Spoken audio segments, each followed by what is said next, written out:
And now, podcasting from the sun-scorched desert Southwest, weighing in at a combined total of 340 pounds, Brad Winchester, Tyler McDowell-Blanken, are Gimmick Infringement. Welcome, everybody, to the Gimmick Infringement podcast. I am Brad Winchester. With me is my tag team partner, Tyler McDowell-Blanken. Tyler, I didn't count you down this time. I just started. Also, we were just talking about something that is near and dear to my heart because I just had great floods of childhood nostalgia. Michael Jordan's number 12 jersey. How are you today? Yeah, you did not count me down at all, Brad. I'm doing great though, man. It's wonderful to see you as always. You definitely schooled me a bit on the Sam Vincent card. So Brad and I were both, perhaps like you listening or watching, and thank you for being here. Brad and I were both big sports card collectors during our childhood, and so we reached the point now where it's like, man, we probably have so many cards around, but what do we do with them? Even though it seems like their value is depreciating. Brad, you told me about this Sam Vincent card where Michael Jordan is seen in the shot wearing a number 12 Bulls jersey. I knew the dude wore 23 and 45. I had no clue he was in a 12 jersey for a game. Yeah, wild. His jersey was stolen. We need to get NBA expert Jabari Davis on the pod again to talk about this. I'm sure there's insight here that we don't know about. But my God, seeing Michael Jordan in a nameless number 12 jersey, just 12 with no name on the back, staggering. Because I remember getting the card vividly because we were looking at it going, what is happening here? Back in the day, it wasn't like we were getting all the nationally broadcast games. You can pretty much find anything now if you want to watch it. But to get those games, we got them more than probably other people. If you had WGN in your network, and I think they were pretty much national, you were getting Bulls games. WGN, yes, and of course. if you got Turner networks, there's a reason there's so many Braves fans all over the place. It's because that's the team you would get if you weren't getting other local market games. We got Tigers, we got Brewers, we got Twins games all in my neck of the woods. And we also got Pistons and we also got Bulls. For some reason, we never got Timberwolves games.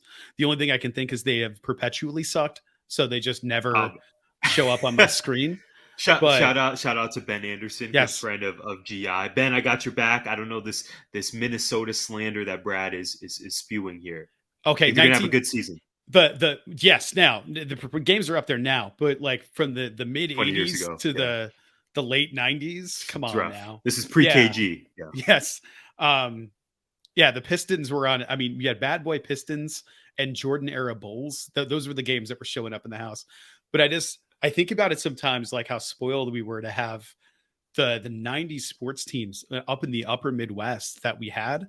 The Pistons were great, and then they weren't, and then they were again, and then they weren't. And hopefully we're on an upward trend here. But we had the Bulls. We had a dominant Red Wings team. We had the Green Bay Packers winning Super Bowls in the mid 90s. My Wolverines were winning national championships. There was one year where all of those things seemed to happen. And it was an incredible year. I want to say it was 96, 97. Where all of my teams just sort of won everything. And it was amazing within a year of itself. Maybe not the same season, but within the year of itself. But I remember vividly sitting on the floor, my brother and I, so here's the story, Tyler. We would go to church on Sunday. We would either have Sunday school and then go to the service. And after the service, which was the only exciting thing about going to church on Sunday, was going to take some of my allowance money, about half of my allowance dollars, to spend on NBA hoops basketball cards at Ernie's Party Store down the street from where I am. No party stores in Arizona, they're liquor stores, but Ernie's Party Store was right down the corner, and they had a bunch of baseball cards and basketball cards in the front. A few years after that, they opened up a card shop very close to my house. Relatively speaking, nothing was close to my house. It was in the middle of God's nowhere, but like way closer than going into town. So it was like we would go under an underpass a couple miles from our house, and there it would be off the side of the road in this weird spot.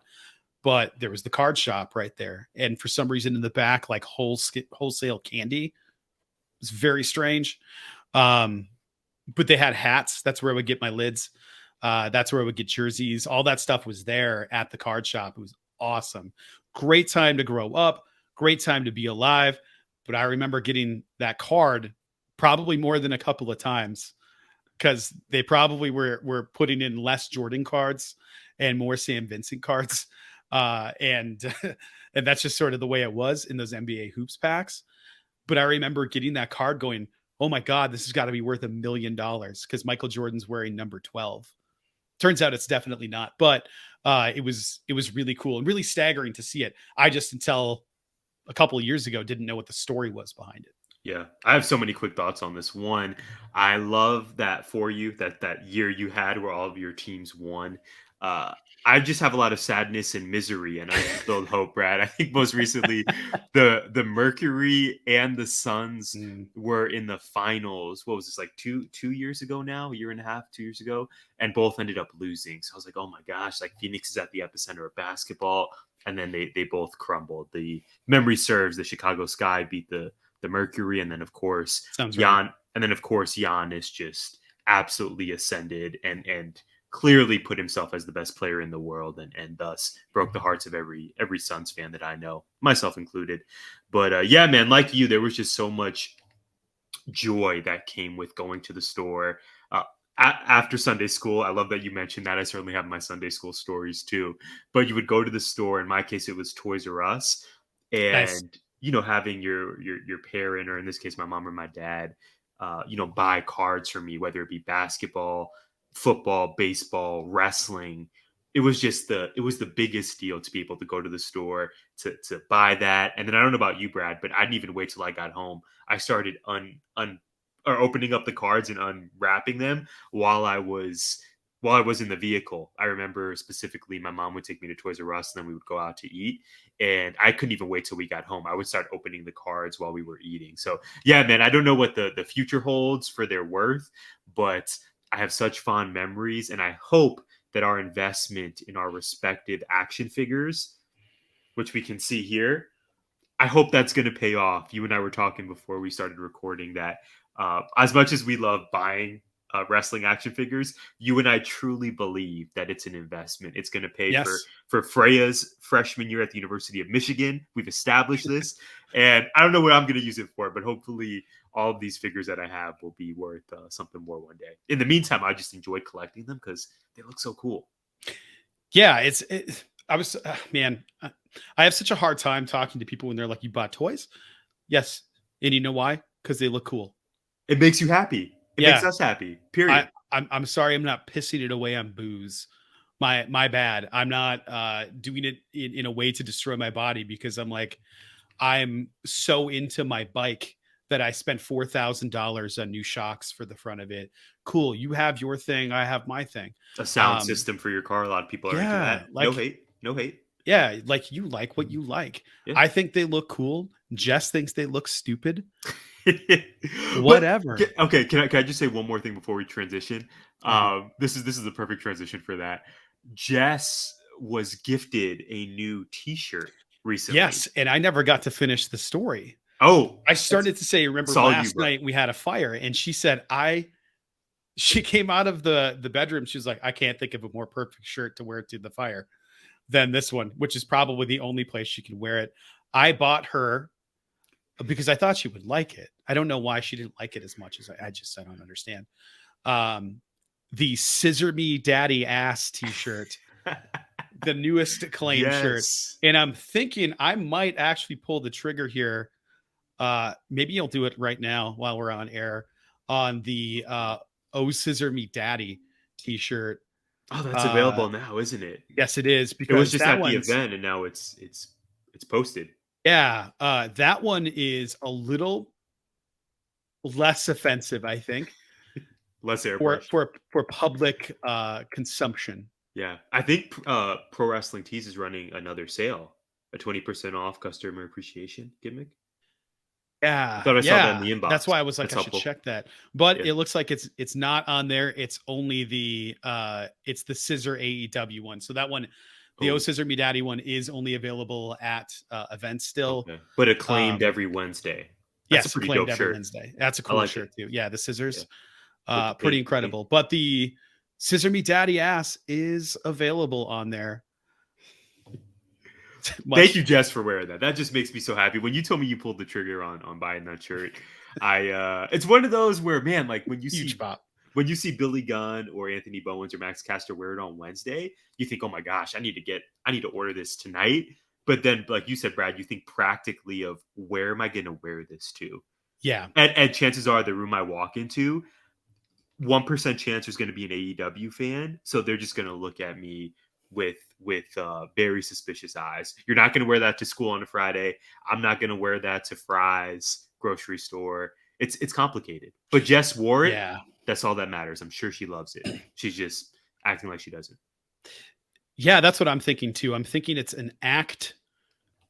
It's not an act. Not saying she's insincere. She's one of the most sincere people I know. But in the case of this shirt. Well, now I'm looking at it thinking 20%. I don't know. The Lionheart. How about this? Wait, It's it's the other Jericho. Uh, I'm looking at this, man. The Danhausen mask is still on there. I feel like Freya would really like that. The Halloween shirts this year I thought were pretty dope. Yeah, I like the Swerve in Our Glory one. The Swerve in Our Glory one is amazing. The Sheeta one is great. Mm-hmm. I really like Kip and Penelope. I like the color schemes they went with it, and I really dig the Dark Order pumpkin. I will always think that's great. The Orange Cassidy crappy ghost costume always pops me. Yeah. And I love his new shirt as well. It's so good. Champion above this territory. And it's poorly scribbled in. It's money. Perfect. Money. Matt Sydal has a really cool shirt right now, but unfortunately I'm not going to be rocking that shirt. Even though it's a pretty cool shirt. He's a great talent, but I don't know. Nobody's good. Like 10% chance people know who or what AEW is. 1% chance that people know who Matt Sydal is. So this Living Legends FTR beanie though might be calling my name. We'll see. That's pretty great. I'm not surprised. Well, what is surprising is we haven't gotten to our first questions yet, Tyler. Why don't we start? Why don't you hit me with question 1? Let's do it. So speaking of Halloween first, I think we have to mention NXT Halloween Havoc was this past weekend. Some good in-ring action and some other action. It wasn't, to me, was kind of a subpar event, Brad. I'm never going to complain about live wrestling on a Saturday. I always get so excited for these events. But I think I was more down on it than some of our friends and people I saw on the timeline. That being said, though, we had 2 women's matches on the show. We had an awesome main event that saw Braun Breaker retain his championship. Yeah. It was really good, really fun. Also, this past week in WWE, Wesley, thank you. That match in the main event I thought were the 2 best on the card. Although I really liked Roxanne and Cora Jade, Roxanne Perez Perez has eclipsed like everybody there. And she's 12. She's the next champ. She is absolutely the next champ, but maybe not at that place. I can see her getting called up before that. Yeah, she was on SmackDown a week or 2 ago, right? Well, so was Cora. They were picking their I guess their chosen champions to come down to NXT to fight in the ratings war or just fight other people. Yeah, Rhea was there. Listen, man, like I like that they did that. I think that's cool. I would like to see more crossover like that. But I specifically want to see NXT talent wrestling main roster talent the way the Ricochet did. And I really like that they're doing that. I think that's great because then you get a chance to showcase these younger talents. And we have to remember, like, this was a cool pay-per-view. I have no problem with it being subpar. It's literally their developmental program. So I'm not mad about it at all. I'm a little upset that some of the worst stuff on the card was main roster talent. The Shotzi segment with Quincy, all of that was so bad. All of it was so bad. I don't know. Oh man, the jokes, we've seen this and we've seen that, but it's like, okay. You know what it felt like to me? It felt like the NXT equivalent of an old Hell in a Cell pay-per-view event where there's only one Hell in a Cell match. Like they tried to make it Extreme Rules, but it wasn't extreme. It felt like a Vince McMahon Extreme Rules rather than this year's Triple H Extreme Rules, even though we had our criticism of that event as well. It just felt like we're going to have all these things that sound like they're going to be a thing on paper, but I didn't really understand the casket match. Like I didn't understand why. It didn't feel like it needed to be a casket match. Right. It was very drawn out to try to build it. And then Apollo comes out with more druids. It was too Undertaker-y without the Undertaker. And then like Apollo Crews is an amazing talent. The stuff he was doing in the ring for that match, insane. Just the match was kind of booked stupidly. And then the ambulance match, I didn't care about at all. There were some cool spots in that match, but like ultimately I didn't care about that. Like, do you not know how doors work? Why do you keep letting him shut the door on your hands? Like, why did that have to happen like three or four times? I will say though, and somehow I incorrectly predicted this, but I think Julius Creed is establishing himself as a future. I don't want to forecast this too early, but it seems like he's going to be a breakout single star at some point. If he's not already. Yeah. And hopefully they keep him and his brother together. I want them to be, they need tag teams. They do. NXT, maybe not, but main roster. Like, fine, the OC is back together and the Good Brothers are there. Yeah, the Good Brothers aren't they haven't been doing it for me for a while. I'm just not. Vacuums. They're just. It's cool to see them pop up again. They're gonna have that crown jewel match, but they're not moving it for me. They if they were allowed to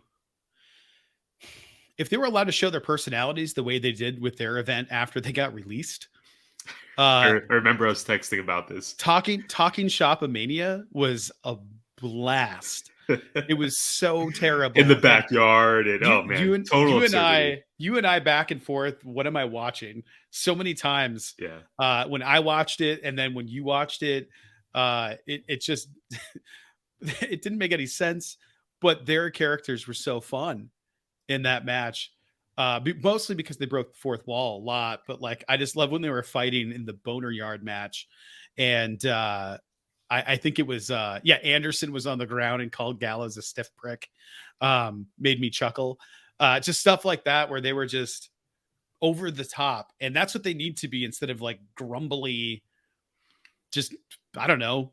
They look like biker fiends, and honestly, Gallows needs to lay off the Tanner. Like, good God, he looks like roasted chicken. Yeah, you're not wrong there, man. No, you laid. I'm just sitting back here, just basking in you talking NXT. This is the content I come here. You didn't think I was going to watch, as right? Jabari Davis would say. No, I did it. So I'm very happy to hear this. The way you're laying it out leads me to feel a little more optimistic. I think there's just a lot of talented people we saw on this card. As you started out with, Brad, big shout out to Wesley. That was awesome to see. And then the night concluded with that triple threat we referenced. Ilya Dragunov is so fun. His offense is so unique. Brad, I love the symphonies are in now in wrestling. Everyone seems to have a symphony, but his symphony like entrance along with his work, the Torpedo Moscow is such a fun finisher. I was really impressed with JD McDonough in this match. He hasn't really been my cup of tea, but I thought he was excellent. And Braun Breaker is really that dude. Best spear. Yeah. Maybe, I mean, I was going to say best spear in the industry. That might be a bit of a hot take, but his spears always deliver. I think the man just shows up in these big matches. So, overall fun show. It wasn't my favorite NXT show by any means, and I think it'll be really fascinating to see where NXT goes from here. You remember when they changed the logo a couple of months ago? Yeah. I think you and I were in a few different group chats saying, oh my gosh, NXT is back. We got to add another 2 hours of programming to watch every week. And it hasn't really been quite that yet. They're in a really interesting place of we still get a lot of 2.0 vibes, but now we're getting, like you said, main roster talent coming in, including Dominik Dijakovic, who is teased.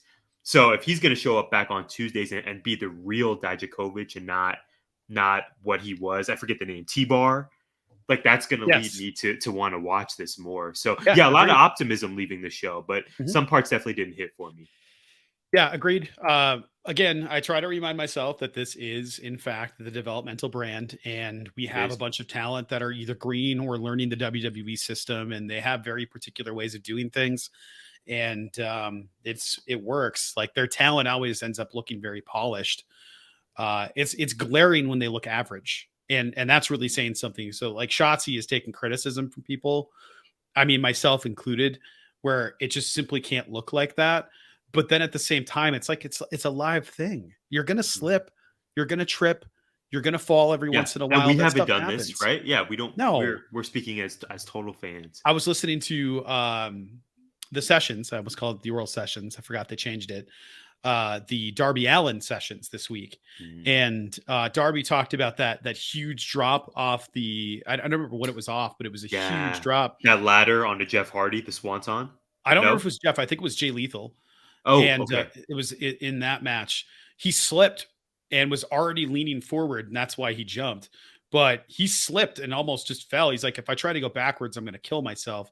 But if I just go, because I already started falling, it'll be all right. And that's what he did. But he slipped up there and almost died. And I think we take for granted that these people are jumping full speed onto ropes that are 2 inches, 3 inches wide. No way they're 3 inches wide. They're probably 2 inches wide, hitting it with their feet, pushing their whole body off of it into a contorted flip to do some sort of like Poison Rana reverse tornado DDT, crazy stuff. That like, okay, they're going to slip sometimes because people run into the corner onto a turnbuckle and they're covered in sweat, and now it's all wet and they slip off. Like, I mean, what are you going to do?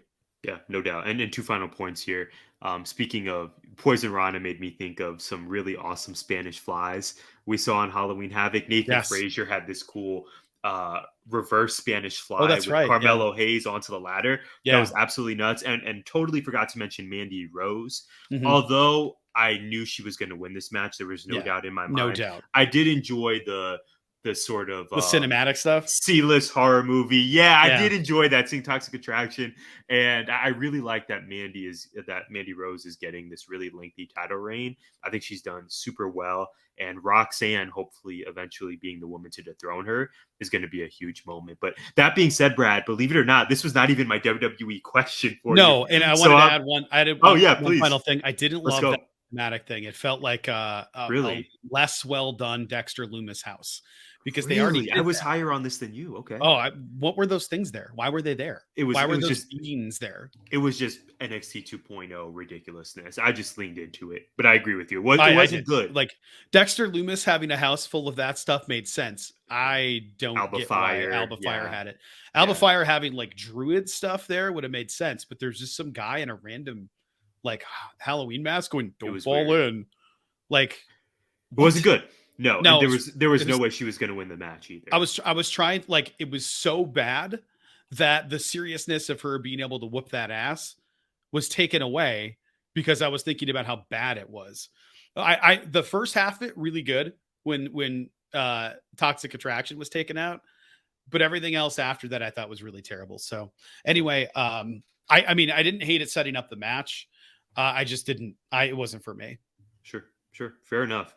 So continuing on, I'm so glad we got some NXT talk in here. Did not However, expect it. yeah, however, final note about WWE in the past week, I just simply put on my notes that damage control continues to rule. However, though, Brad, I want to start, or I guess now continue our conversation with my formal WWE question. So the Wrestling Observer released a report this week regarding a certain Phillip Brooks from Chicago, Illinois. The report stated that CM Punk and All Elite Wrestling might be in negotiation for a buyout of his current contract. If this is true, if you are Triple H, would you bring him to WWE?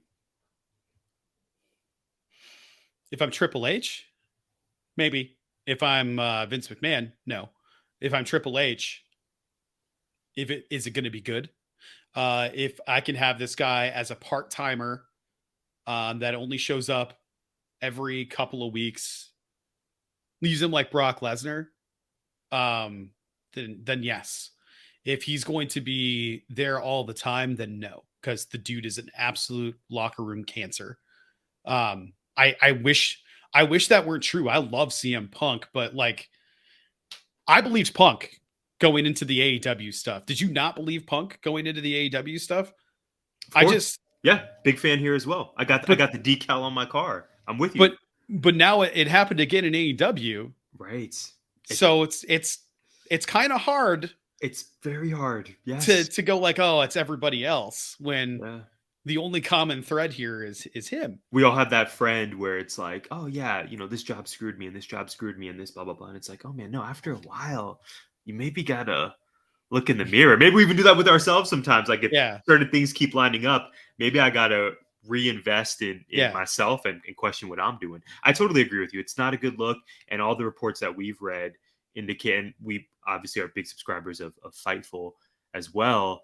A lot of indications seem to be that the talent in AEW are not in favor of bringing Punk back whatsoever. Like bringing him back into AEW would do more harm than the potential benefit of him coming back and having some of these dream matches. So yeah, Brad, like you said, I wanted to ask you this, obviously, because of, if this is true, how he's leaving AEW. If you're WWE, it seems like that balance between what makes fiscal sense, you're going to probably draw money with Punk being back, no question, versus if he's going to hinder the locker room morale, but obviously the infrastructure of WWE and AEW are very different. So I don't want to continue talking though. This is all for you. Please continue. I agree with you. We are not as high on Punk as we were a year ago. That's without question. Now, my hope is that they sort it out and he comes back to AEW. That's where I would like to see him. Really? You think that's possible? I don't care. I just want to see him back. Like this is the thing. Like I think he's a locker room poison based on what we know about what's going on. We don't know everything. We see patterns, and where there's smoke, there's fire usually. So, and the fire burns, Tyler. And I don't know, pop myself. I don't know if he would fit in WWE currently. I don't know. Does Triple H make him dye his hair? So there's just stuff like he's not going to be able to wrestle the way he wrestled in AEW, which is what I think he wants to do, is be a professional wrestler and not be a sports entertainer. And I think he wants to have creative control over his own stuff. He's not going to get that in WWE where there are all these writers. I'm sure Triple H should give him some level of freedom, but like even what he did with the pipe bomb was all scripted. So I don't know. After Triple H, I know, and CM Punk had real heat. And I think served him his release papers at his wedding. Right? That's a real story. Yes. And I think if Triple H saw that press conference, and we could assume that he did, or at least somebody told him about it, right? Maybe he didn't want to watch it because he was probably like, yep, saw that coming. Mm-hmm. Because that's what we hear from a lot of talent, is saw that coming. The people that are even on Punk's side never defended what Punk said. Right. It was, they defended, no, you shouldn't have gone in his locker room afterward. That the defense was people went in there at the wrong time, not, oh, he was wrong in what he wasn't wrong in what he said. It's like everybody kind of went, yeah, what he said was dumb. You shouldn't have said it. Because the complaint was going into business for yourself, which is what he was doing when he was complaining about going into business for himself. So I don't get that part at all. That being said, if he goes back to WWE, excuse me, I imagine Triple H will have some sort of clause put into the contract that if he does anything to hurt the company vocally or at a press conference or something like that, then he's done and there's no buyout. Yeah. You're just gone. Yeah, good call, Brad. I forget when it was CM Punk and AJ Lee's wedding, if it was release papers or lawsuit papers, but I remember that being a story. Their relationship, Punk and Hunter, that is, seems incredibly complex. And you would think that both would put business ahead of personal feelings, but man, what a time we're living in, that a year ago Punk would even be back in wrestling. And then a year later, we have this absolute saga in front of us. I just have a really difficult time envisioning Punk returning to AEW programming. But if this year tells us anything, you really have to expect the unexpected. Who knows? Well, keep thinking about Punk because I have a question later on in the show for you. So, my question, Tyler. WWE had another good rating for Friday Night SmackDown. They pulled in over 2 million viewers, but they were down nearly 13% since last week. So for this, you are not allowed to justify the numbers based on competition on the air. You cannot cite playoffs. You cannot cite anything. Assume that it exists in a vacuum. Because there were playoffs the week before too. So do you think the numbers were up last week because of the Bray Wyatt return promo? Or do you think they were down this week because of last week's Bray Wyatt return promo? Wow. And there's no option C. Both. No. Man, I'm gonna go with the first part of what you said last week, or not this past week, but the week before, Bray Wyatt's debut back on SmackDown. I think that was just obviously going to do huge numbers for them. Clearly, he has a dedicated fan base on Twitter. This past week, Brad, was it Brandon Thurston that tweeted Bray Wyatt is the Taylor Swift of professional wrestling. And in terms of the fan base is rabid and is going to show up for Bray. So I think more so it was the numbers really being at a high because it was Wyatt's debut and because we knew that he was advertised. Bray Wyatt is going to speak. We're going to see him. And we haven't seen Wyatt as Wyatt in so long. He's always been very character based, and obviously we're getting a character now, Uncle Howdy and what have you. But yeah, man, that first time with Bray being back, it was going to give bananas numbers for us. Absolutely. What say you? Yeah, I think it's definitely going to be the first time back. We want to hear what he has to say, and then they teased it, which is why I was surprised the numbers were down this week. Yeah. Now I know it was up against some other stuff, and there's Yankees not playing well, and there was no. I was wondering how you were feeling, but not feeling good, not feeling good whatsoever. As we speak, they are down 3-0, and it's going to take an absolute miracle for them to come. I was going to say, is Game 4 today or is it tomorrow? I think it's today. I'm going to check. Well, hopefully there's a Game 5, and then a 6 and a 7. Otherwise, sorry, man. Like we were talking about being in sports hell. It's absolutely today, by the way. Okay, got it. Absolutely. All right, cool. So, yeah, I think last week the numbers popped because Bray Wyatt was back. People wanted to see what he had to say. People wanted to find out more about what this gimmick is. We still really don't know anything about it other than there seems to be something in control, and we don't really know what that means. There was a picture of Uncle Howdy, we assume, and people were like, I don't know who that is. To me, it looked pretty clearly like Bo Dallas, but I don't know. That could be wrong. It could have just been Bray with dye in his hair and stuff. I don't know what they did there, but I guess we'll find out. It's continuously intriguing. I really like that they implied that Bray's been gone to a mental institution this entire time because they had another QR code. It popped up and it was just a psychological evaluation sheet. So I'm absolutely in on the storytelling. I don't care about the wrestling. I am here for good storytelling, and Bray Wyatt is a master at good storytelling. I was going to say, this must be right up your alley. Yeah. Not that I'm calling you a psychopath, but the whole psychological part and the intrigue and like the QR code with the report. Yes, I love that stuff. I was again seeing all that this past week and thinking, man, Brad must be absolutely loving everything happening right now. Right now they're making their shows like Ben and Jerry's ice cream. So you get some Ben and Jerry's ice cream and you eat a little bit, and they always have like stuff in it, right? Like chunks of things. Like Cherries Garcia has the cherries and the little chocolate chunks. Fish Food has the little chocolate fish. Trying to think of what else, but there's always like something that's down in there, and it's really well mixed. And every once in a while you get another bite, and it's like, oh, there's the cookie dough or whatever. I'll just have another bite because you're trying to find the next bite of cookie dough, and then soon enough, you realize that you plowed through half of this thing or more trying to find that next bite of cookie dough. Relatable. Yeah. Yeah. And WWE is doing this thing where they're just giving you crumbs here and there. There's a QR code. There's the car wreck in the background. There's somebody standing, staring off in the distance in the back that is during a promo. And it's like, well, what the hell is that? A QR code and a microphone, somebody with a thing in the stands. It requires attentive viewing. I am there for just finding out the tidbits around the other storylines. So it's super, super engaging. Nobody's done this before. And I think it's epic. Imagine if pro sports could figure out a way to pull that off where they did something like that throughout. Like they could do prizes or they could do something in the background. Like here's this thing coming up, or this is how you found out LeBron went to Miami.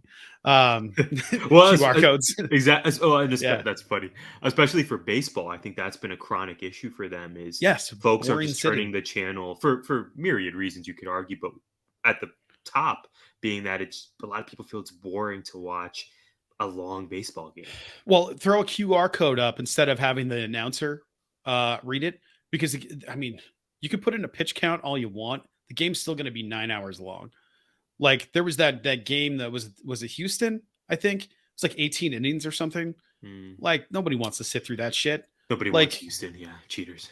Well, Houston in general, I know that's a sore subject right now, but like I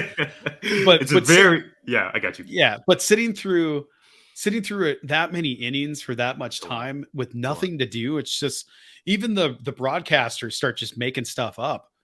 Yeah. Like you turn the channel. And there's long periods of silence where you just kind of hear the murmur of the crowd probably going like, man, I have to take a piss, but I don't want to miss this. Or what time do you think we should get out of here? Like, should we stay for the whole game? Like all of that stuff, maybe throw stuff in there.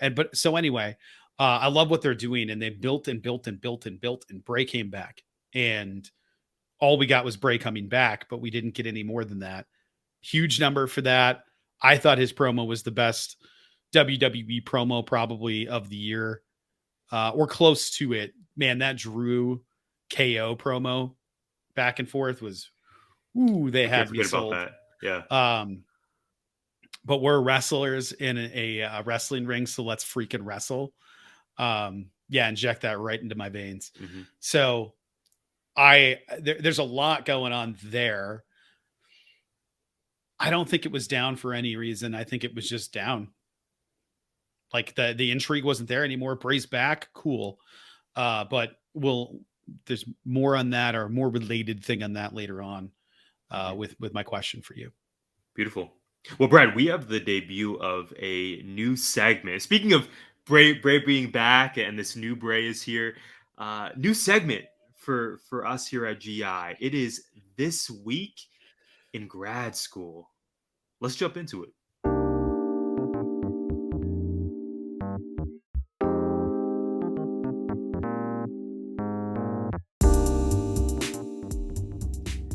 So, Brad, you and I have been given these updates on our grad school journeys over the past few weeks, and really the past few months, but now we have an official segment. So I'm going to jump in and share with you what this week is looking like for me, and then I want to hear what you are up to with the Lumberjacks.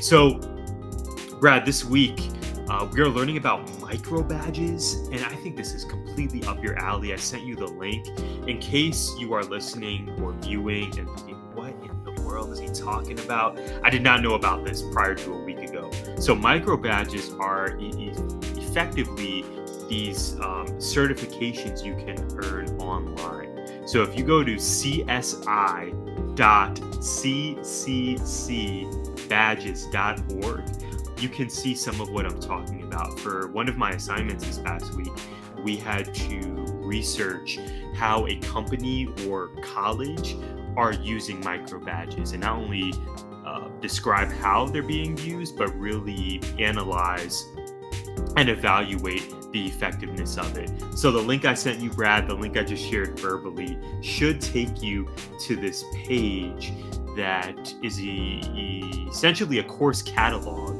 that's available through Santa Barbara City College. So shout out to our fans in California. There's this whole menu where you can choose what course you want to take. There is enterprise communication, global trends in human resources, managing to maximize performance, very business centric. But the whole deal is that you can sign up to take these virtual classes. And it also tells you how long it's going to take for you to complete this approximately. So let's say I'm going to sign up for this building high performance teams under the project management badge. Apparently this is going to take me 8 hours. And when I finish it, according to this menu, I'm going to be able to apply key team building skills needed in the workplace, so on and so forth. So I didn't know these were available, Brad. I also didn't know that these are largely free.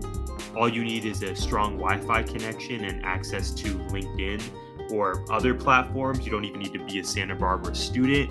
These are available for in several different areas in the business and educational settings. Like I said, they're free, and apparently they're really becoming a player in the market. These originated in 2013, and I'm just fascinated. This week was really fun in school because I did not know that this is micro badges are building a lot of steam and kind of might be the way of the future. So we had our usual discussion post, Brad. What I really enjoy about this class is instead of the old school formulaic discussion posts, we have to use Flip. Do you remember Flipgrid? Yes, at Marana?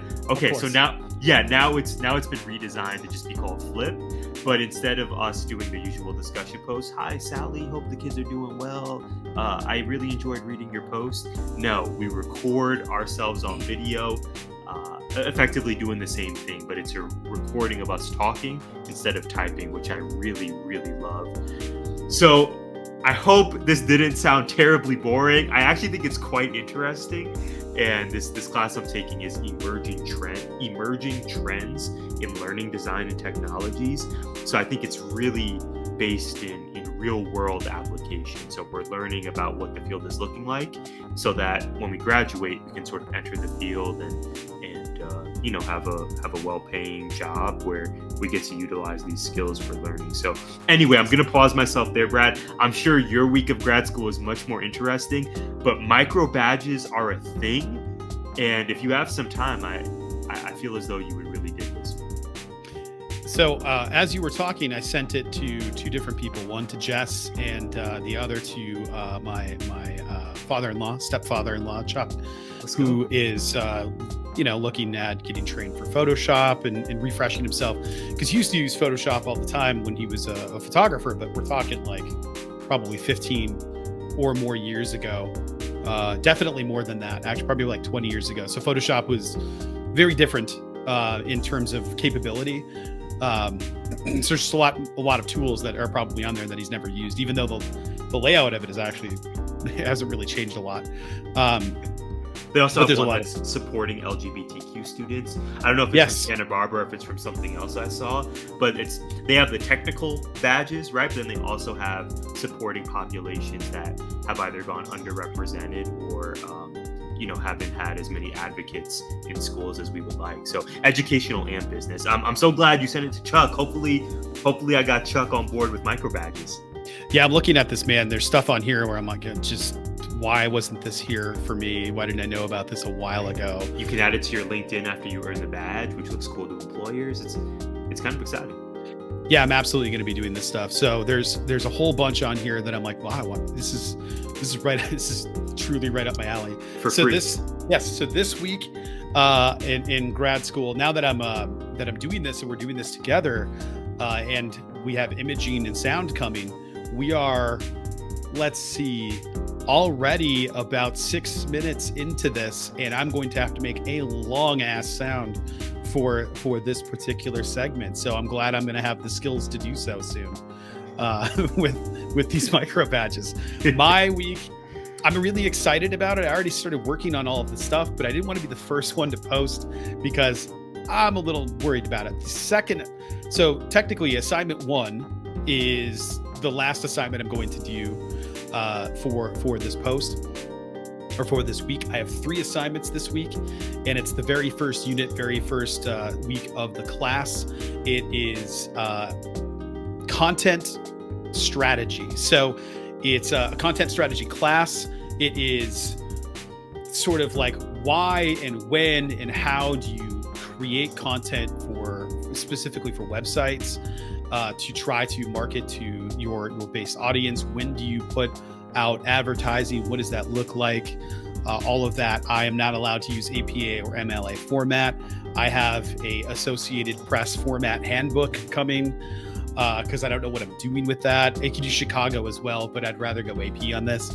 And then our textbook, which is content strategy. But essentially our first assignments are look at these different content strategy places, search some content strategy jobs. It's pretty great. It's a lot of the stuff that we're working on now.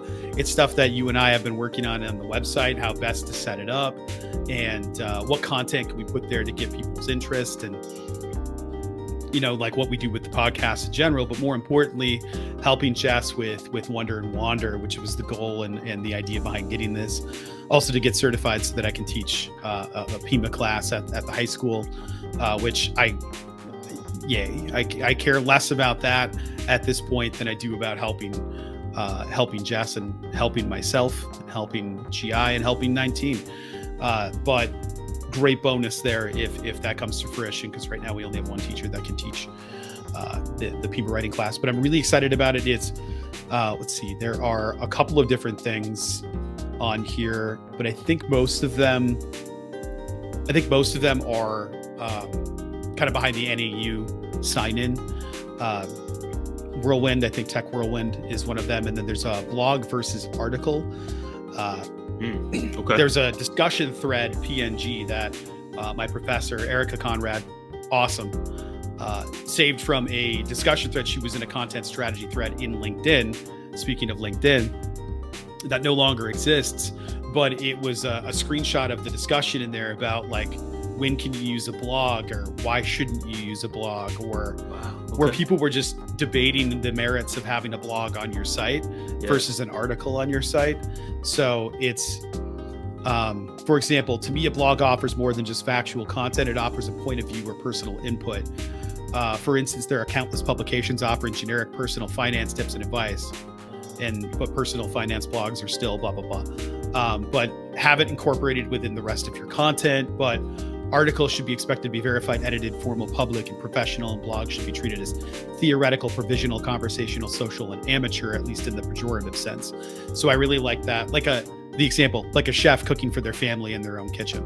But I really, really liked that, where it's like you could be a professional doing a blog. So it is amateur, even if it's done by a professional, but not in the you are an amateur sense. It's not meant to be taken as a professional publication, but other people saying, but it provides the best context. So I really like the idea here of looking at sort of the rhetoric used in all of these areas, which is one of the focuses of the class. And I'm super excited to get into it and hopefully apply it to what we're trying to do around here. Yeah, that's amazing. I love that it's not just, okay, create a blog or write an article, but it's the cognitive piece of when is it appropriate to use a blog? When is it appropriate to include an article? That's amazing, Brad. I know you're crushing it. You shared that with me before we started very humbly. I know you're going to do great things with this. And like you said, the goal is so personal to you of earning this degree, learning this knowledge, and then, you can bring your talents to Wonder and Wander and support Jess. Yeah, hopefully that's the goal, man. It's going to happen. Well, Brad, it is time for the AEW portion of our show. I have a question that I need answered, so I'm going to go ahead and roll right into it.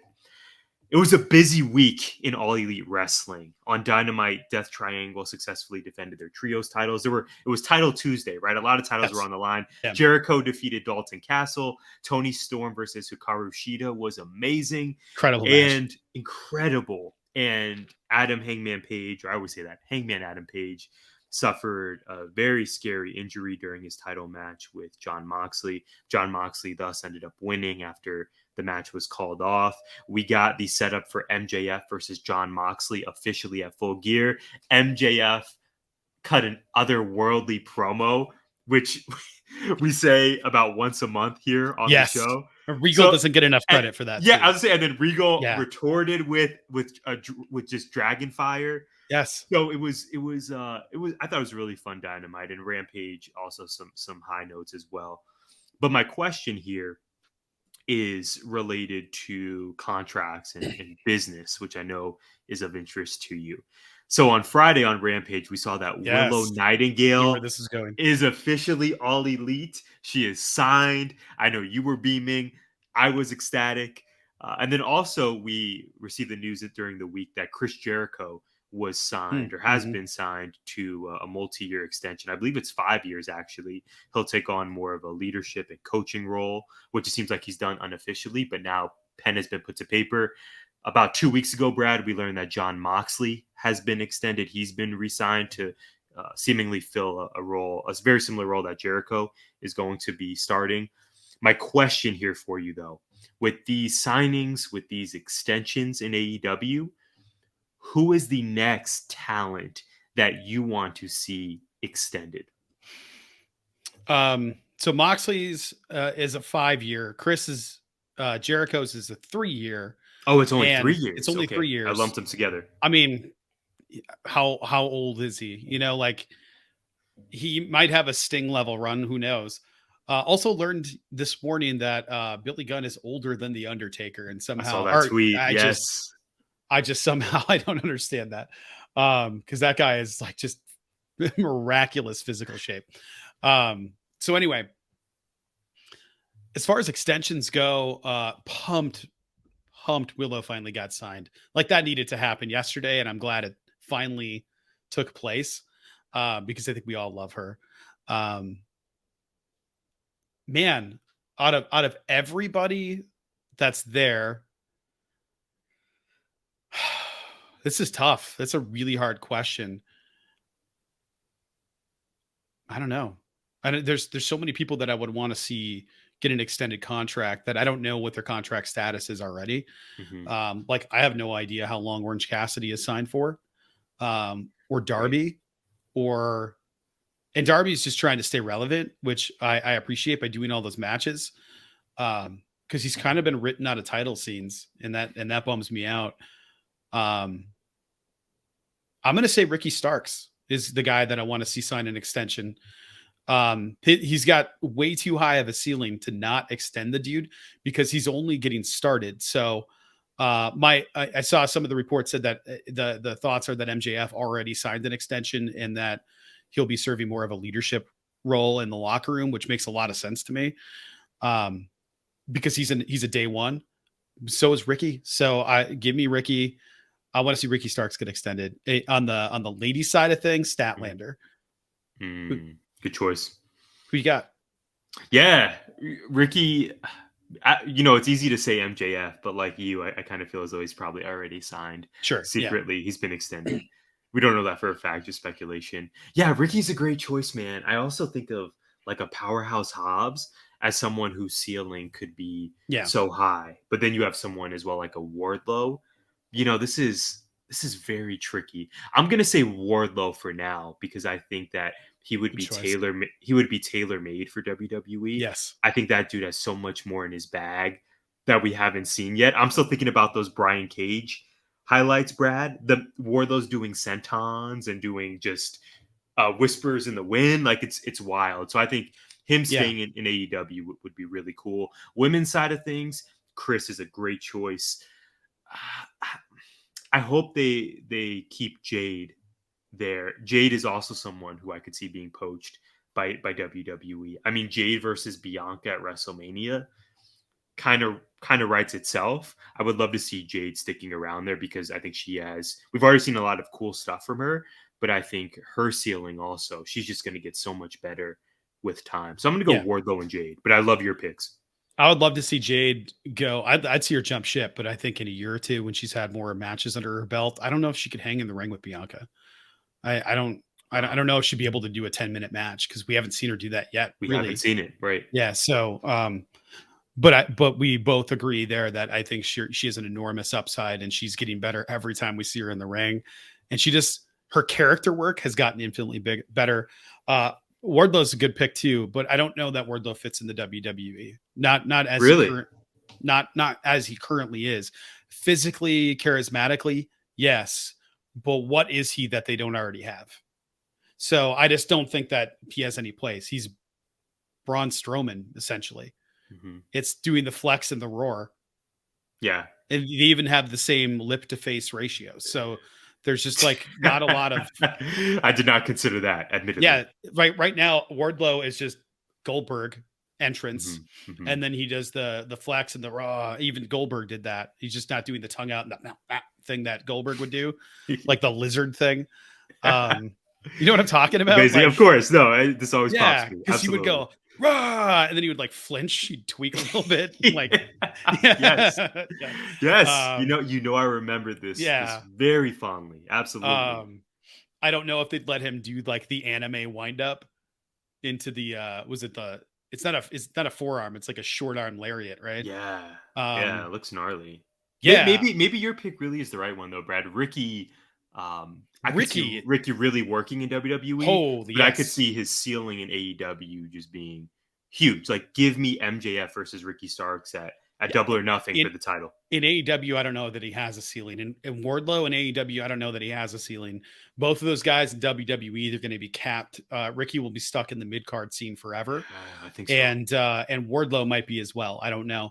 They wouldn't let Wardlow do the crazy stuff he's doing. They'd want him to work big. He would not be doing sentons. He would not be doing flips. He would not be doing any of that stuff.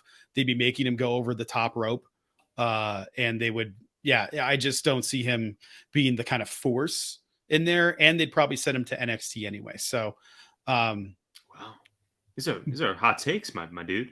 I don't know. Like, I think so. Wardlow in NXT makes more sense than Wardlow on the main roster. Imagine. Okay. What does Wardlow have right now that Braun Breaker doesn't? Yeah. Besides the pedigree.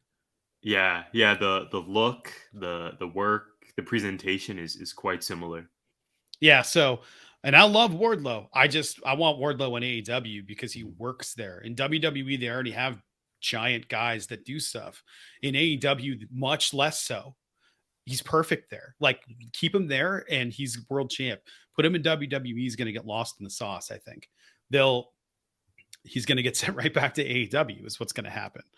And then he'll ascend again, and who knows what would happen from there.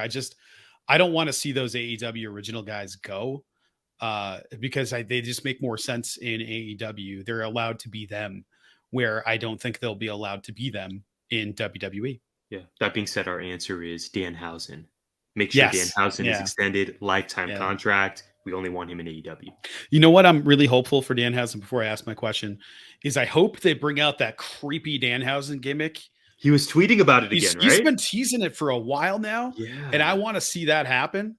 And like have him go on like a losing streak or something. And it just makes him snap. And then he comes out to like just creepy music and like the lights go out. And it's just sort of like an overhead spot as he walks out. I think would be really, really dope. And have him bring out the jar of teeth and like make it a no holds bar match, and Danhausen wins by I don't know, power bombing somebody onto the jar of teeth spread out all over the ring. Yeah, give me that. You're ready. Like, yeah, you've been thinking about this. I have. I was like, how does it work in AEW? Because even as a creepy small guy, he's still a small guy. Mm-hmm. But like, if he does the creepy thing, I think it would work really well. Could work, yeah. They'll figure out a way to make it work. But I want to see it, and then have him like next week go like, I do not remember what happened last week, and that's kind of it. Like, no more very nice. Now it's just time for very evil, and then the next week we see him like that. I think could be really cool, and do that every once in a while as like we're gonna bring out this monster, and it's Danhausen, but it's like everybody's scared of him. I think that could be really great. Yeah, I love when dudes can be menacing but don't have to be giants. I love that. Finn Balor with the gimmick, Aleister Black. We have several examples of dudes who can be just juggernauts but not have to be 6'5" and 300 pounds. Yes, exactly. So this week, you already set this up. I wrote a lot, and I was like, damn it, you took half in the first question and half in the second question. I'm going first next week. Great week of shows with an injury during a title match and pro wrestling maximum theatering to close the show. Man, that Moxley having to just fill time. An MJF all-time promo, and Willow is all elite. But I want to talk about one CM Punk. CM Punk gave us some great moments, matches, and feuds in the span of a year that also included an injury prior to his last one. Aside from his first few appearances, CM Punk didn't really do anything for the ratings, though. And the quarter hour numbers he was a part of always did pretty well, even if he wasn't in it. While I think it might be true that some people turn into a pay-per-view or a premium live event to see one wrestler like Bray Wyatt or The Rock, my guess is that the bulk of the audience tunes in to see AEW on a pay-per-view and not just one wrestler. With Wrestling Observer and Fightful Select breaking news about Punk most likely having his contract bought out, how do you measure the success or failure of CM Punk's run in AEW, given that the ratings didn't really change if he was there or not? Yeah, it's an important question by you, Brad. I don't know that there's one answer alone, but if I were Tony Khan, I would think about and you alluded to this, the gates that they drew for Punk being in the main event, right? So obviously, Double or Nothing, CM Punk versus Hangman. It was reported that was I think even confirmed, that was the first $1 million gate that AEW has had, and that being, I would say, largely based on Punk. I mean, obviously it was Hangman. There were other talents, obviously, throughout the card, but I think the money that they drew at these shows, merchandise, I'm sure was through the roof. Brad, you remember the first 72 hours CM Punk merch was available on Pro Wrestling Tees. The money was just, I'm sure, flowing in for Tony Khan and company. So that's how I would determine it. And frankly, the in-ring work, the stories were really good, if not great. I know we've kind of soured on Punk over the last couple months, but I think most, if not all of us, were in love with the work he was doing for the past year. The first match with Darby, the feud versus Kingston, the feud versus MJF. Yep. We were, even the feud versus Hangman, we were on board with all of this. I mean, the man was the champion, the top male champion in the company before all of this went down. So I think it was a total success. Well, obviously, we're looking at it with a very unique lens now, but absolute success. The money drawn in from gates, from merch, and frankly, determining if your fans were able to sink their teeth into the storylines. To me, that would indicate success. And we were able to, Brad. Darby, Kings. I mean, it was just banger after banger after banger. Not to steal Sheamus's Twitter persona, but I think it was a massive success. And it's just, as we established, incredibly sad if we've seen the end of him in AEW. Yeah, I'm with you. I think the gates go understated here. They've been able to do bigger arenas because of him. They've sold an ungodly amount of merchandise T-Mobile. because of him. Mm-hmm. So all the peripheral stuff outside of just the television ratings have been hugely impacted by CM Punk. That cannot go understated. Now, as far as having a $1 million house, $1 million gate for that pay-per-view with Hangman, I believe that's the one he was referring to. Yeah, Double or Nothing. Out. Yeah, T-Mobile. Yep. Aside from that, I think the fact that they were able to do that without him recently at Arthur Ashe kind of speaks to the strength of the locker room and the strength of the overall product. So I don't know we can just attribute the $1 million houses just to CM Punk, but Punk being back probably attributed to more eyes on the product and a more willingness to go see professional wrestling events. Yes, right. So the long-term impact makes more sense. I think based on all evidence, again, it seems like he's not good to have in a locker room. However, he seems really good for business. And I love watching the dude work. He's so good. He tells compelling stories. He's great on the mic. He is super engaging. I want him on my screen. So I'm hoping they can figure this thing out. I don't think they can. I think it's dead. I think this is likely the end of CM Punk's wrestling career. He's not going to Impact. They won't be able to pay him. He's not going to go to Japan because I don't think he wants to. But it just sucks because AEW is the place. It was built for CM Punk. Yeah, like that place is made for him. He was on Tony Khan's initial list of talent. When Tony Khan was forming AEW, Punk was at the top of the list of people he would want to bring in. Yeah. And if you're Punk, to add on, Brad, if you're Punk and your contract gets bought out, maybe you don't have the desire to work again. If you're going to potentially receive millions of dollars. Who's to say you don't just stay at home and enjoy that? And he keeps getting injured, so like, and the injuries, yes, he may have been thinking about it anyway. So many injuries. Who knows? Right? Yeah, I could see him. I feel like he would have been better served at this stage of his career doing a limited matches and not working full time anyway. For sure. And being a guy that can help with creative and help with all the other stuff. In retrospect, I think they signed him to the wrong contract and gave him the wrong role. But he was trying to adopt roles he was not assigned to.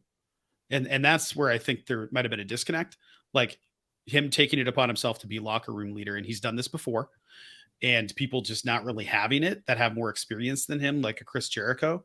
And I'm sure you saw that Chris Jericho liked the tweet that's been all over Twitter. Did you see this? No, not at all. So let me pull it up real quick. Chris Jericho liked a tweet, simply liked a tweet. And that's all it was, but it was a CM Punk centric tweet. Let's see, Chris. It was pro Punk, or no? Ooh, it was. Let's see, latest. I don't know if I'll be able to find it, but it's. Yeah, I'm not going to be able to find it. But he liked a tweet that was. No, I can't find it. That was essentially saying that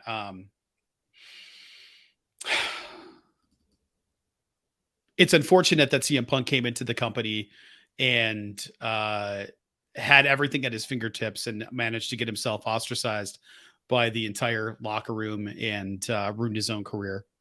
And that's basically it. And he liked it. Man, people are looking out for those liked tweets. You got to be careful. Yeah, it is what it is, man. Like, I also don't really care. He liked it, cool. Didn't like it, cool. Doesn't really matter. But if Jericho is taking on a more of an executive role, I don't know. That seems to confirm that a buyout is going to happen. Yeah. I think we've really done our due diligence in covering this. It seems likely. Who knows, Brad? As long as both companies keep putting compelling TV in front of us, we're going to watch, we're going to support, we're going to talk about it. It's just really sad that there was so much momentum around his return, and if it does in fact end this way, there's no winners. It's unfortunate in every way. Yeah, man. Speaking of unfortunate, Brad, or maybe fortunate, I am still watching Bachelor in Paradise. So it is time for a rose from me, a rose from paradise. And now for a rose from GI's most eligible bachelor. I do not think I said that correctly, Brad. I always get confused. What are we? It's I think it's a rose from paradise. This one is a rose from Paradise. Instead of a rose from Tyler. Yeah. It's a rose from paradise. It's a rose from paradise. Yeah. It's on the script. Yes, it is. So I'm going to try to make this as concise as humanly possible. This past week, Brad, we saw Rodney, instead of Rodney sort of being single and living his best life on Paradise, he met Eliza, who was part of the new group of women who came in, and they seem to have really clicked. They're pretty adorable, and we totally support this new relationship. Although the new women came in, Brandon is still solely focused on Serene, which we do not blame him for whatsoever. New men came in as well. James, Olu, Tyler, total mid-card talents. They're just dudes. But what I want to really focus on here is that much like professional wrestling, Brad, two heels were established on this episode. We saw Peter, the pizza guy. I know this means nothing to you, but fans such as Erica Day, not Luigi Primo, right? No, not at all. But a total heel as well. Good friend of the show, Erica Day, and I were chatting about this week. She's really kind of put me on to some of these people and their background. Pizza Peter, though, he's a guy from the East Coast who owns a pizza joint. He had tried to have a slight fling with Brittany on the show, but it went south quickly, and then he was just being a total jerk. So he was the classic reality show villain. He leaned into it, and then he left the show. But the major heel, Brad, was Michael A. I referenced him last week. He is the dude who is a widower. So he was on The Bachelorette and ended up leaving Katie's season because he said the death of his wife was really weighing on him, and he felt like he needed to be with his son instead of on the show. How can you fault the dude for that, right? So he comes on Bachelor in Paradise, and I think you'll appreciate this. I don't think I've ever said this word aloud, but here we go. He came on Paradise. He looked trim. He grew facial hair. So he was giving total zaddy vibes. Have you heard this term before, Yes. Zaddy? Okay, It's a thing. Yeah. Never said it out loud before, but I do know what it means. So he was giving total zaddy vibes to viewers, seemingly to the people on the show with him. Right? He was that guy. And so it turns out that he's turned absolutely heel. Last week I told you that he flipped on Sierra. So him and Sierra had this good thing going. Sierra's 26, he's 38, but she seemed ready to potentially be a stepmom. So he flipped on her and said, you know what? I feel like we're going too fast. I feel like I always do this thing where I get close to someone, but then I pull away because I realize I'm not ready and I'm still grieving the death of my wife, so on and so forth. Again, how can you blame the guy, right? But then this new crop of women come to the island. Sierra's gone by this point. She leaves because she is only there for Michael. She's gone.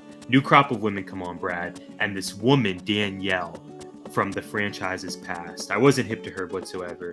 But apparently she has a similar background to Michael A., in that a boyfriend from previous years was actually an addict. And she discovered him dead. Right, so just really wild, traumatic stuff. So Michael sees Danielle, and it's instant love at first sight. I know this sounds vomit-inducing, but instant love at first sight. And Michael is now pursuing a relationship with Danielle. So Bachelor Nation completely flipped on Michael. Instead of being this huge babyface, total mega heat, Brad. Michael A. Bachelorette, if you Google this, the guy got so much heat over the past week, and rightfully so. He did Sierra dirty. Sierra could do better, though. But now he's just moved on to this other woman, and it looks like he just totally played Sierra. And I think what's been most infuriating is the Bachelor in Paradise directors or producers framed the episode so that this would be a kind of redemptive story for Michael A. That we would presumably be rooting for him because now, finally, maybe he's found love. When in fact, the dude has clearly been manipulative and again just did Sierra so dirty. So I think much like a lot of men, Brad, I think Michael has struggled to communicate. He struggled to figure out what exactly he wants. I think many of us have been guilty of this in our own lives, or maybe even, still are. So yeah, it was just really bad to see him do this. And two heels were established. One of them is gone. And I would not hate at all if Michael A. is off our screen soon. That is my update. Hopefully, as I always say, hopefully I've convinced you to watch this week. And I'm glued to it. I'm committed. That's shocking to me. I did just check a quick search in. Yeah, this dude has heat. Go away, heat. Yes. Yeah. The show didn't realize that. They thought he was going to be a babyface now and we would all root for him. Totally wrong. No bueno. Yeah, that's terrifying. Well, what's not terrifying is hopefully the coming week. Tyler, what are you looking forward to this week? I'm looking forward to a lot. We have a couple of evening events at the Shoot Job. I'm going to be in Queen Creek, Arizona on Tuesday night. So long commute, but the Queen Creek district is having their college and career night. So I'll be there and a few other things work-wise. But outside of work, the Suns are 1-1, Brad. I'm not optimistic about this year, but I know they'll be playing. I'm super stoked that the NBA is back. Speaking of being back, Unsolved Mysteries on Netflix has returned. Did you know this? Season 3 is now available. Tyler, I haven't even seen season 2 yet. Jess was Say all out less. on watching more because one of the episodes really freaked her out. So she's so easily freaked out. Can't watch horror movies. Like I could probably get her to watch Get Out, no problem. It'll be Us that freaks her out. She saw Nope and it was fine, but Us will freak her out, I think. remember But this. anyway, Okay. I digress. Well, I recommend Unsolved Mysteries. The way they're doing it now is 3 episodes are being released weekly. Sweet. So this coming Tuesday, October 25th, we'll get 3 more episodes. The first 3 were awesome, very spooky. So I don't recommend for Jess necessarily, but if you like me are a fan of mystery and true crime, I think this is totally up your alley. It's on Netflix, season 3. Let's go. Finally, USC is at U of A, so some college football. It is homecoming for U of A. I'm hoping our beloved Wildcats pull off the upset. And White Lotus is returning to HBO season 2. This is kind of a murder mystery, Brad. I think I mentioned it to you before at some point. But season 1 was a hit last year. Season 2 is back. It's at a new hotel. More mystery. I don't think I'm going to have time to watch all of this, Brad, but I'm going to try to at least get to half of it if I'm lucky. And hopefully it's a good week at the job, good week of class. And of course, I look forward to our text conversations about wrestling and much, much more. What are you looking forward to this week, though? All of that, hopefully more text conversations than lately. Yes. Really pumped the brakes this past week. I put my phone away yesterday, which was really nice. It's healthy. Yeah, well, it's healthy if you do things that are productive. I did not. I felt miserable yesterday. I've been fighting off something for about 4 or 5 days now, where I've just felt off. And then it turns out this morning we got Freya's been sick, and she just tested positive for COVID. So I'm pretty sure that I was probably fighting off COVID, but it doesn't feel like COVID. It felt like something else. So my guess is that my COVID excitement will be starting tomorrow, more than anything else, because I haven't been hit with the weird body feelings. So I'm really focused on taking care of myself here. But what I'm looking forward to this week is getting my damn textbook. I don't have my book yet, and the first assignment that we talked about in This Week in Grad School is read chapters 1 through 6. It's not coming until tomorrow, so I can't do like any of my work until I have it. So I'm a little worried about time, but if I have to stay home, then I'm going to be less worried about time, and more worried about getting healthy. But I'm really looking forward to kind of a lot of things. Hopefully the pumpkin patch at the end of the week, if we're all healthy, because we didn't do that yet. We did apple annies, but not the pumpkin patch. I'm looking forward to just spending time with Freya, and getting ready for the holiday that starts this coming weekend into Monday. Really excited about it. Can't believe we're already in the holiday season. It's already here. It's nuts. But 74 degrees outside. And that was the next thing. I'm looking forward to later this week where we have a low of 49. I believe it's Thursday. We will hit a low of 39 and a high of 70 something. For those of you that don't live in Arizona and haven't been in Arizona, you don't understand the mood swings that Arizona goes through. This time of year is like incredible afternoon weather, but it's still air on in the car on the way to work, and heat on in the morning or on the way to work, and then air on the way home. Unless you come home late at night. I know you said you have some events, so I imagine it'll be a little later. If the sun goes down, it'll be chilly, but if the sun's up, it'll be too hot to wear the hoodie that you packed. Yeah, you put the hoodie in the backpack, right? Yes. We've all been there. Yeah, it's there's no real balance at all. It's just giant wild swings. But I'm here for it. We had a fire last night.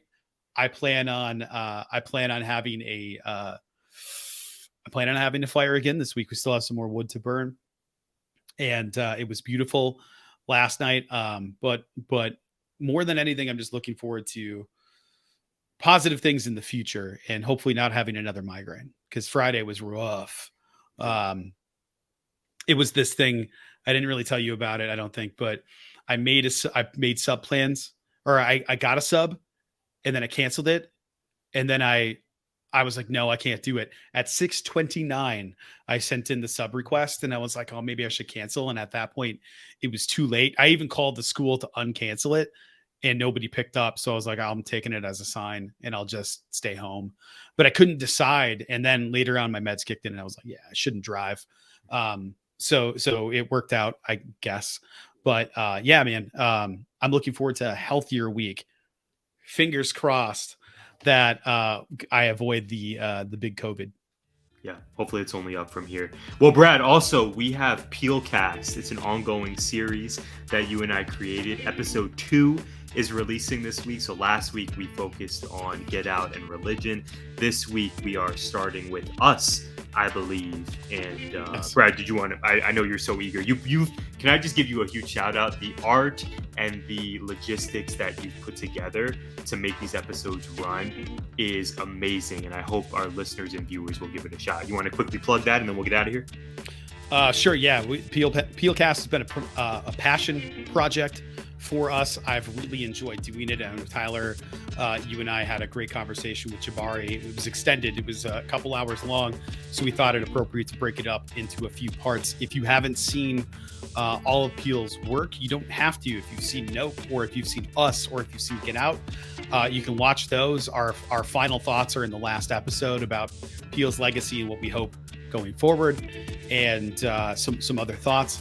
So you can watch it at your leisure. You do not have to watch the films to also appreciate it. Maybe you haven't seen any of them and you are like, well, I'm kind of interested in to know why this dude's so popular and why the movies are so big.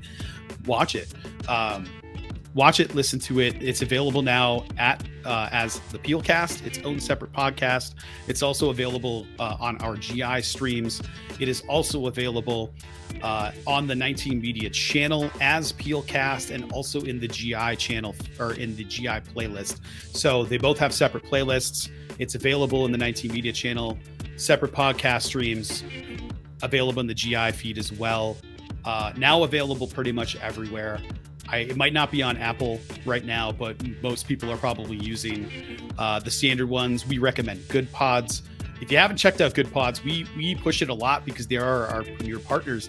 Good Pods is really cool. If you listen to something on there and your friends are on there, you can see what they're listening to as well, and then get podcast recommendations that way. So it's a really cool platform to kind of discover new stuff. If you're like, I'm looking for a new podcast, go there. It makes the most sense. Apple's always going to be there as Apple, and lots of things will be available, but Good Pods is really cool because you get to see what other people are. It's sort of a social network for podcasting. They compare themselves to Goodreads. So yeah, I was gonna say, it just dawned on me when one of the founders said that at the Twitter Spaces they held this past week was, oh yeah, it's in the name. It's Goodreads for podcasts. Well said. Right.